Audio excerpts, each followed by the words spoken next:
Hello everyone, this is Professor Leon. I'm going to teach you how to put together in-text citations and a works cited page for a research paper. So on this particular page, I have examples of different in-text citations for different sources. And on the next page, I have examples of works cited entries for a works cited page.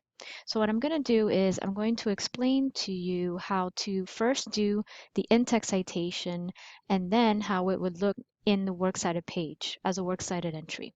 So I'm sure many of you are quoting from the Bureau of Labor Statistics. So what you would do is to do the signal phrase, you would identify the name of the author, in this case, the Bureau of Labor Statistics. Then you would put a verb, states, reports, argues, implies, and if you need, a word of transition, such as that, or in, or of. And then you want to put the quotations. You always want to remember to put those quotations because if you're not putting the author's words in quotation marks, then that implies plagiarism, and that may penalize you for the paper. So one thing that I want to point out about this particular quote is sometimes when we copy and paste the quotes into our papers, you might see that the quotes began with a capital letter. But as you can see here, you're going to see that the signal phrase starts the sentence. So no longer is the word, in this case, employment, starting the sentence. So in this case, what you want to do is you want to put brackets and you want to put a lowercase e and close brackets. Brackets within a quote indicate that you're making alterations to certain parts of the quote, or you're adding certain items to the quote so that readers can understand what you mean or what that quote means in the context of your writing. So if you read it, it says, the Bureau of Labor Statistics reports that, quote, employment of high school teachers is projected to grow 6% from 2014 to 2024, about as fast as the average for all occupations, period, unquote. And you want to make sure that the period is within the quotation mark. Because the Bureau of Labor Statistics is a website, it doesn't really have page numbers. So all we have to do at the end is just to put the period and the quotation mark. Now, if we were to put the source in the works cited page, we would have to start with United States Bureau of Labor Statistics, because this is a government agency. So you'd have to start with the words United States. Then we would have to put the title of the Occupational Outlook Handbook page within the Bureau of Labor Statistics. We would put it in quotation marks. We want to put Occupational Outlook Handbook, we found this particular page within the OOH handbook of the BLS. And then to identify the agency again, we would say U.S. Bureau of Labor Statistics. The date of publication, which is the day, the month, and the year. In this case, 8 January, abbreviated, 2014. And then at the end, with all electronic sources that are on the internet, we would paste basically the URL and put a period.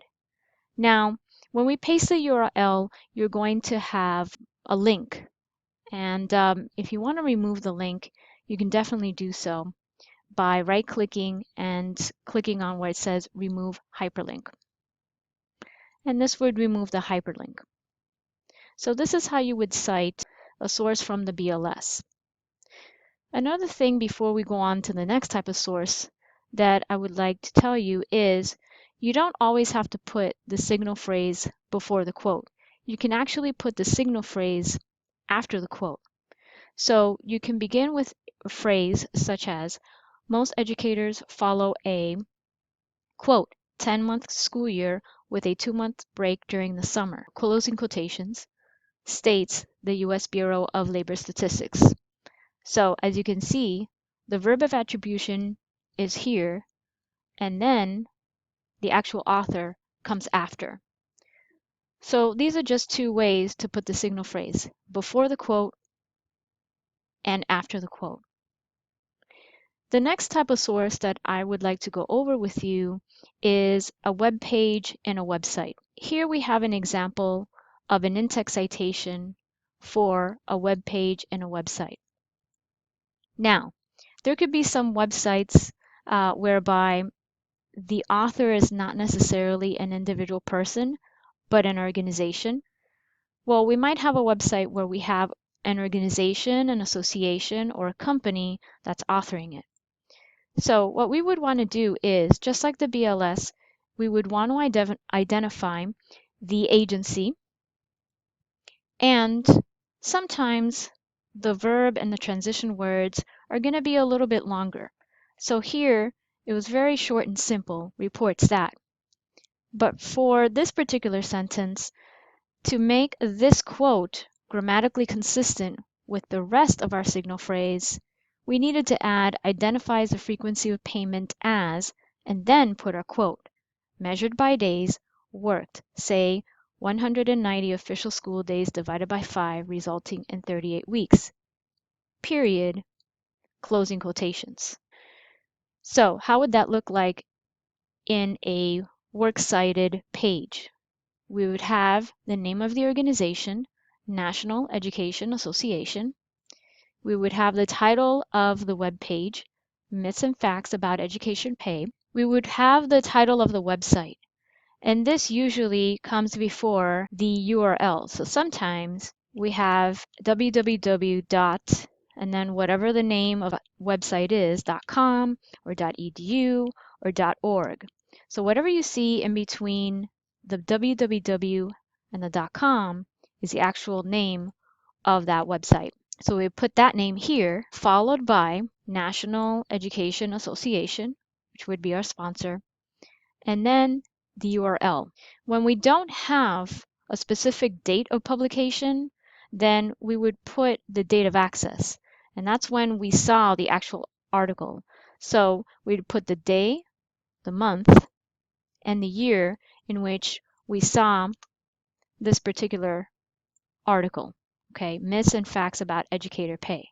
So again, if we don't have the publication date, we put the date of access right after the page's URL.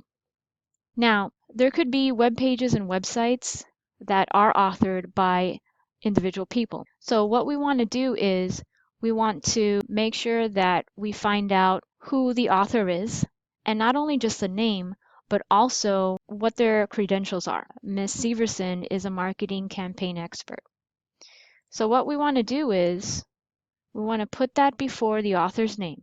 So marketing campaign expert Dana Severson states that our verb and our transition word, and then our quote, high school teachers should experience an employment growth of just 7%, unquote, in 3 years. So again, you can put a phrase or a word right after the quotation because this is such a short quote. The sentence could continue if you want to put additional words after it. It doesn't always have to end right where the quote ends. So how would this look in a works cited page? We would put the author's last name, followed by the first name, the title of the article or the posting, the title of the website. In this case, this article was posted in the Houston Chronicle, the date of publication, and the URL. And again, you can remove the hyperlink. So that's it. This is basically a way to put a web page and a website in text and in a works cited page. The next type of source is one that is found in a library database. So what we want to do is we want to put the author of the article's name, and we want to put the verb, we want to put any transitional words, and then we want to put the quote. Now I had mentioned something about brackets in the first example. I had mentioned that the word employment was capitalized, and we could put brackets to make it lowercase. In this particular case, if we want to specify who's choosing here, we can put a word in brackets to clarify that. Originally, the quote was, "Some may choose another career," but we don't know who the word some is referring to. So what we want to do is we want to make sure that we put a word in brackets to clarify what the word some is referring to. So some nurses may choose another career or wait another semester to reapply. Now, sometimes an article in a library database contains page numbers because it's found in a PDF format. PDF format is basically a scanned version of the original article. So if that's the case, then if we have it in PDF, we would put the page number in parentheses followed by a period. But this is only if we have the article in a PDF version. If we don't have the article in a PDF version, then we would do the period followed by the closing quotation marks. The next source that I'm going to go over is a personal interview. So what you want to do is this person that you're interviewing, you want to identify this person's credentials. So in this case, Dana Robinson is a high school teacher. So we say high school teacher Dana Robinson in an interview to clarify where her words are coming from. The verb of attribution states, and then a verb of transition, the word that. Quote, teachers can work 12 to 14 hours a day, depending on the workload they have for that week, period, closing quotations. So how would this look in a works cited page? So we would put the last name, comma, first name, period, of the person that you interviewed. We would identify what type of interview it is, in this case, personal interview, comma, followed by the date that we interviewed this person. If we interviewed this person via email, then we would identify it as email interview. So this is how you do a personal interview in a works cited page as an entry. The last type of source that I'm going to go over is a quote from a YouTube video. I'm sure that some of you might have seen some videos and would like to include that for your paper. So we want to identify the title of the YouTube video. So we want to begin the sentence with, in the YouTube video, quote, stressful working conditions of nurses, comma, unquote. And then we would want to put who is speaking in the video. Registered nurse Jan Anderson states that she suffered from migraine headaches and panic attacks after her shifts in the ER were over.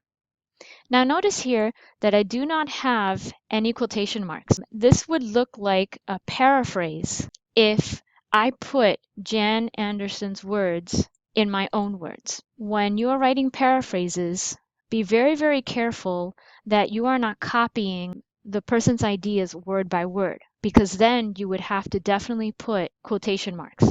So if you're going to put someone else's ideas into your own words, they have to be 100% in your own words. Because it is in a YouTube video, the title of the YouTube video would have to be acknowledged as well. So the reader knows where this person's idea is coming from. So how does this look in a works cited page?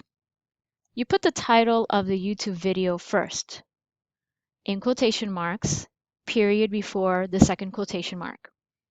Then you put the words YouTube and you either italicize it or you underline it because it is the title of a website.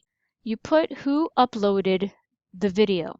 So you want to put exactly how you see that YouTube name, the person that's uploading it, followed by the date the uploader posted the video. This would be like a publication date. And then you would copy and paste the YouTube video internet address. Now, we finished going over different types of sources and how to put them in a works cited page. What we need to do next is format our works cited page. So what you want to do first is type the words works cited, and you want to make sure that you select everything if it isn't already formatted to be double spaced. So you go up to paragraph, you click on line spacing, you click on double, and then for the hanging indent, you select hanging and you make sure that it's 0.5. And all you would have to do in this case is move everything up. The last thing that we want to do is we want to alphabetize our works cited list. We want to look to see where each works cited entry starts with. In this case, United States Bureau of Labor Statistics starts with U, National Education Association starts with N, this source starts with S for Severson, this source starts with R for this last name, this source starts with Robinson, and this source starts with the word stressful. So what we want to do is we want to alphabetize it by the first word of every entry. So obviously we would have to select National Education Association because N would go before any of these other letters. Then put the R's under the first entry and then the S entries under the last entry.